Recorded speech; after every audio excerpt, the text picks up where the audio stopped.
Et pour vous plonger dans l'ambiance de cette journée internationale du jazz à Tanger, Ilham Berrada, notre envoyé spécial au tout nouveau palais des cultures et des arts de la ville du Détroit, est en direct avec nous. Bonjour Ilham Berrada. Bonjour Omar, et très heureuse de vous retrouver. Également. Alors Ilham, comment vont les préparatifs avant le concert de ce soir ?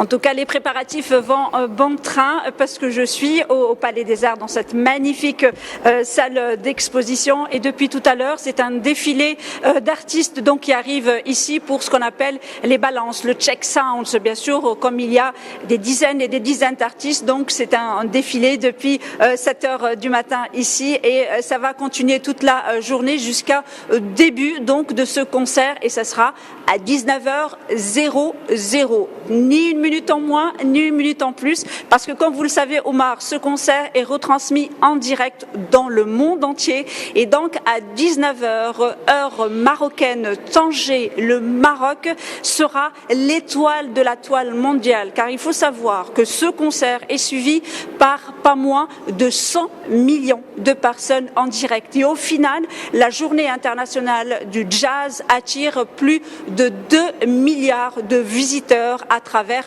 le monde. Donc c'est un événement très important pour le Maroc et je peux vous assurer que ce Palais des Arts donc s'est habillé de ses plus beaux donc vêtements, on va dire, pour accueillir cet événement d'exception, un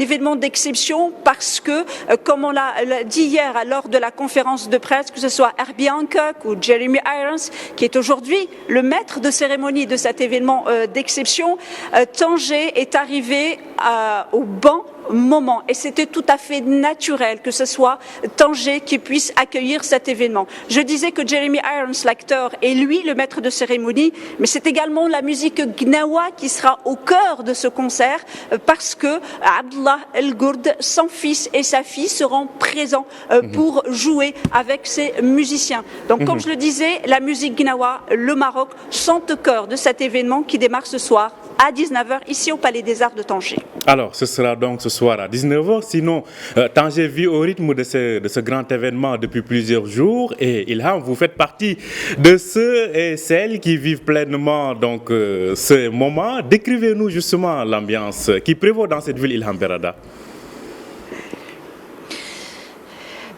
Écoutez, je peux vous dire que Omar, je plaide coupable. J'ai assisté hier à un concert magnifique, ce qu'on appelle les jam sessions, c'est-à-dire que les artistes se retrouvent entre eux pour de l'improvisation. Ce sont les jam sessions et ça a duré au-delà de minuit. Moi, je plaide coupable. Je suis restée jusqu'à minuit pour savourer ces moments de brassage, de culture, de musique avec des jeunes talents de l'Institut Herbie Hancock, organisateur de cet événement avec l'UNESCO, avec des artistes marocains, des gnaouis, des batteurs. Et je peux vous assurer, c'était impressionnant et d'une très grande qualité. Mais avant ça, il y avait bien évidemment le jazz band de l'orchestre symphonique royal qui a animé la ville pendant ces 3 jours. C'était d'abord à la gare de Tanger tous les jours également c'était à la Marina très tard et bien évidemment avec un très beau concert animé aussi à la salle Boukmark par ce jazz band de l'orchestre symphonique royal.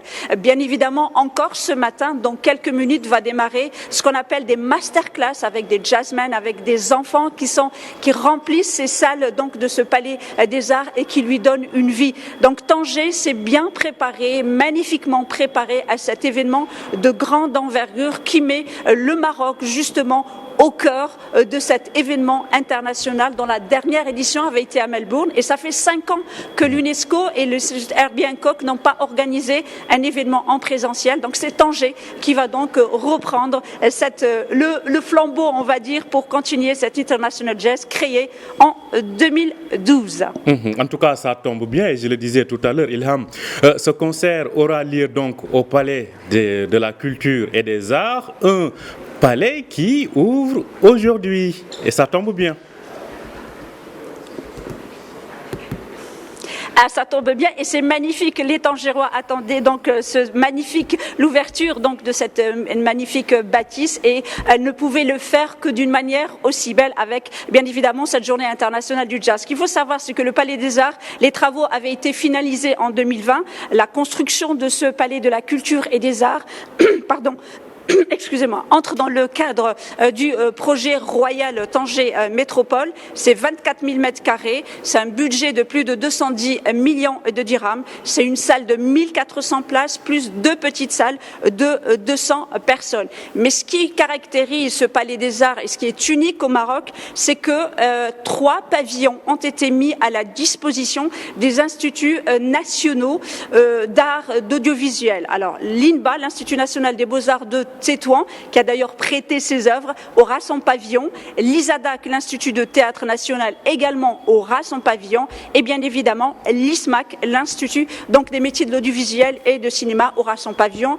Bien évidemment, il y a une très très belle bibliothèque, une très grande bibliothèque, mais également des salles de musique pour les enfants, des salles pour enfants. Mais en tous les cas, ce Palais des Arts de la Culture de Tanger répond à des normes d'exception. Et d'ailleurs, Herbie Hancock, donc le président et fondateur de l'Institut Herbie Hancock, a vraiment mis en avant la qualité du son qui a été présenté et sur laquelle ont joué justement ces musiciens. Mais en tous les cas, Tanger, le Maroc sont aujourd'hui au cœur de cette journée internationale du jazz. En tout cas, ce sera de belles sonorités, une très belle ambiance, donc du beau jazz dans un très beau cadre. Merci à vous, Ilham Berada, et profitez bien de cette journée exceptionnelle. Donc depuis le Palais de la Culture et des Arts à Tanger. Bonne journée à vous, Ilham Berada.